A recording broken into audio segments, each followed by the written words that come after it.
Alright, hello citizens of the Nigelverse, it is Nigel here once again, and first things first, I forgot to mention this when I reviewed Batman Begins, which will likely be out by the time that this video comes out, but let me know if you like my haircut. But today we are continuing our Royal Rumble reviews. We have two more that I want to look at after this, actually three more, because I've decided that I'm going to review current WWE pay-per-views for this year, and we're going to review the Royal Rumble 2023. It's actually happening tomorrow, at least at the time of this recording, which is 11:49 on the 27th. So tomorrow, the 28th, Royal Rumble time. One of my favorite events of the year, one of my favorite times of the year is Royal Rumble time. And so I decided to look back at not just classic matches that happened at the Royal Rumble pay-per-view, but classic Rumble matches itself.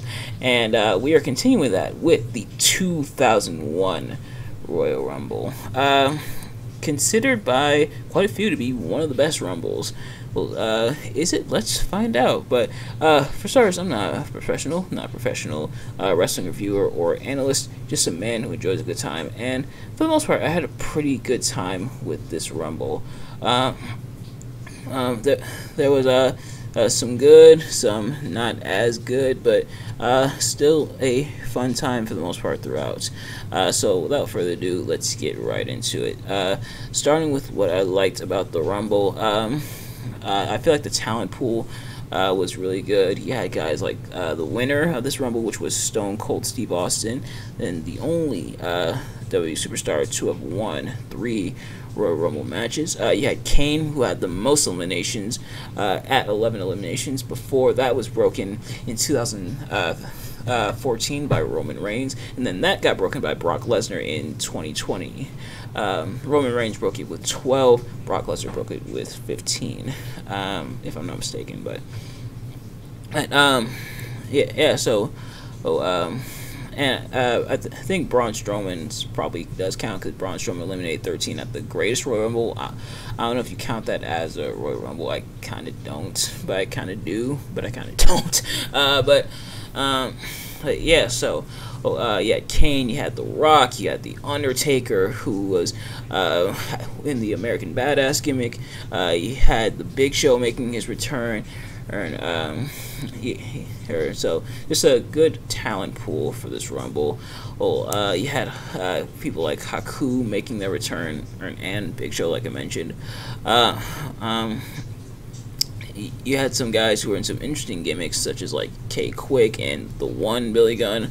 2001, I feel like, was an interesting year for WWF. This was when the buyout happened with WCW, and ECW would happen later on in the year, and then the invasion and everything, which apparently, according to legend, didn't really turn out that great. But still, I think 2001 was a very interesting year for WWE and everything and things like that.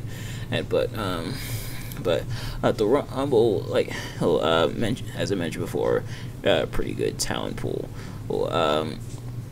There was action, there was weapons, stuff like that, and Rumble getting a little extreme and everything. Guys like Raven and Al Snow, and Tommy Dreamer are bringing in weapons and everything. And, same with Steve Blackman, and Kane just wrecking everybody in the Rumble. So there was some stuff like that.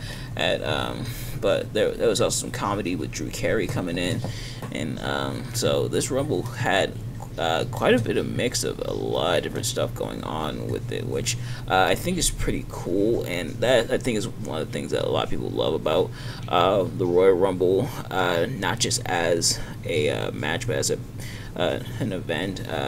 Almost anything could happen. So yeah, Austin winning it after being assaulted and busted open hard by Triple H, even though I think Austin might have bladed it. But yeah. So Austin winning his 3rd Rumble, like I said, pretty good stuff.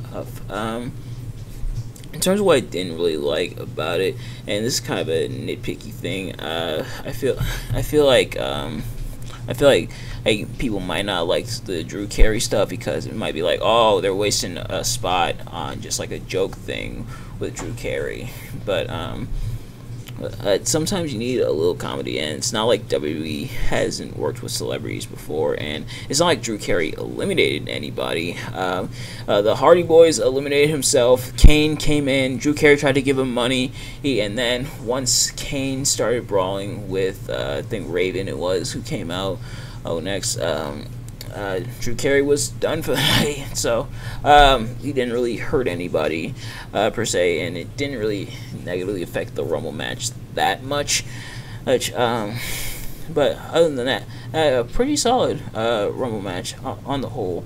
So I definitely recommend checking this one out, and I hope you enjoy the Rumble matches I got lined up for next week. But nevertheless, thank you all so much for watching. I hope you enjoyed. If you did, please do me a favor, like, comment, subscribe, share it with your friends, turn on post notifications so you know every time I upload a video so you can see as soon as it drops. Let me know in the comments below, do you like, dislike this Rumble match? Do you like, dislike my review of it? Do you agree with my sentiments? Do you disagree with my sentiments? Who do you think is going to win the Royal Rumble, both men and women? I've talked about it before on System Shock Radio, but I'll mention it here again.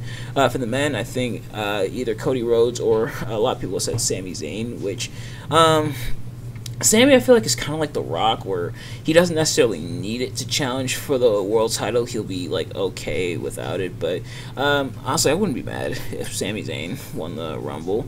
Well, he's definitely earned it. He's definitely been a workhorse for quite a long time now, and for the women, I could definitely see like Rhea Ripley winning it, especially with the role that Judgment Day has been on and everything. But I'm interested to see what goes down. But nevertheless, thank you all so much for watching, and I will see you guys later. Peace.